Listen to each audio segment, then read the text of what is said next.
Sinceramente, eu não sei se o nome deste amigo jornalista se pronuncia Aim Ferreira ou Raim Ferreira. Vocês estão vendo aí, não é? Ele é repórter de esportes do Diário Pé e ele publicou o seguinte no Twitter: o Sport foi punido pelo CEP, pelos ataques da jovem ao ônibus do Fortaleza? Ele faz uma pergunta, né? E ele continua, né? A pergunta é complexa e renderia horas de debate. Fiz um levantamento e constatei que 10 atentados semelhantes no Brasil nos últimos anos e que não deram em nada. E ele diz, segue o fio. De acordo com o levantamento feito pelo Diário de Pernambuco, 10 ônibus que levaram delegações de jogadores sofreram ataques semelhantes no futebol brasileiro nos últimos 5 anos. Nenhum dos clubes envolvidos foi advertido ou sofreu sanções. Palmeiras, São Paulo, Bahia, Grêmio, Corinthians, Internacional, Náutico, Botafogo e Fluminense.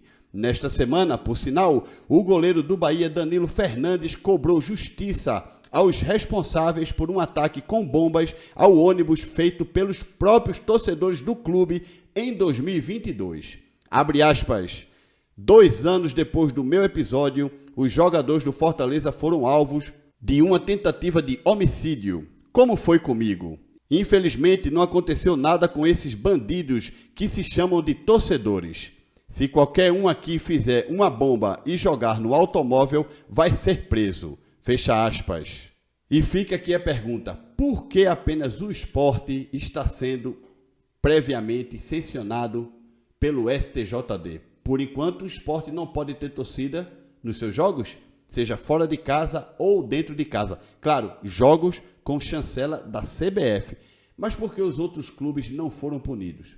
Gente, o intuito desse vídeo não é passar pano para a torcida jovem, nem passar pano para o Sport e cagar no Fortaleza. Não, nem nada disso não. Eu estou de acordo que os meliantes que fizeram o que fizeram com o Fortaleza necessitam ser presos, tá? Esta é a minha opinião aqui. E esta torcida necessita acabar, esta organizada necessita acabar. É a minha opinião, ok? Necessitam acabar. O Sport necessita romper laços com esta entidade criminosa, podemos dizer assim, tá? Agora, isso passa no Brasil inteiro. Por que só estão querendo detonar a equipe do Sport Clube do Recife? Sendo assim, gente, neste vídeo nós vamos ver aí este levantamento feito por este jornalista, tá? Um levantamento muito interessante e vale reflexão. Vamos começar sem vinheta, tá? Vamos direto ao assunto. 10 de 4 de 2019, o ônibus do Palmeiras foi atingido por pedras e garrafas a caminho do Allianz Parque, onde o time enfrentaria o Júnior Barranquilla pela Libertadores.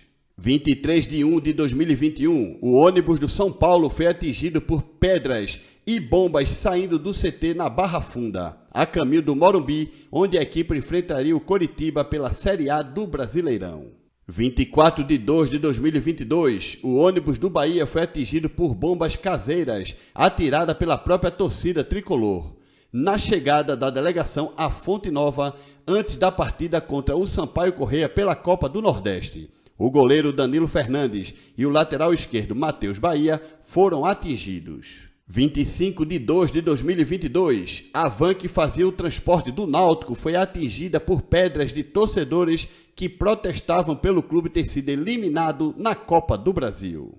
26 de 2 de 2022, o ônibus do Grêmio foi atingido por pedras e barras de ferro na Avenida Edivaldo Pereira Paiva, a caminho do Beira-Rio. Antes do Grenal, os jogadores Vila Sante, Thiago Santos e Victor Bozin foram atingidos e a partida foi adiada. Gente, uma pausa. A partida foi adiada, mas não aconteceu nada com os clubes. 26 de 6 de 2022, o ônibus da delegação do Fluminense foi apedrejado na chegada ao Newton Santos, onde a equipe enfrentaria o Botafogo pelo Brasileirão. 18 de 5 de 2023, o ônibus do Internacional foi atingido por pedras atiradas pela própria torcida colorada nas proximidades do aeroporto de Poa. Após a eliminação da Copa do Brasil para o América Mineiro, Nico Hernandes e o preparador de goleiro Leonardo Martins foram atingidos por estilhaços. 16 de 8 de 2023, o ônibus do Corinthians foi atingido por pedras jogadas pela torcida do São Paulo na chegada ao Morumbi antes do clássico pelo Brasileirão. 29 de 8 de 2023, o ônibus que levava os jogadores do Botafogo ao aeroporto do Galeão, no Rio de Janeiro, para o duelo contra o Defensa e Justiça pela Sul-Americana, foi atingido por pedras jogadas por uma torcida organizada do Fluminense. 28 de 11 de 2021, ônibus com torcedores do Atlético Mineiro foram atingidos por coquetéis Molotov. Meu Deus do céu, coquetéis Molotov por membros de uma torcida organizada do Cruzeiro na região do Barreiro, em BH. Gente, coquetéis Molotov, cara. Bom, no começo aí o amigo aí, jornalista, ele falou que foi o CEP e tal. Eu também acho que o Sport está sendo punido pelo CEP, mas aí nós vimos incidentes também com a torcida do Náutico, né, e do Bahia.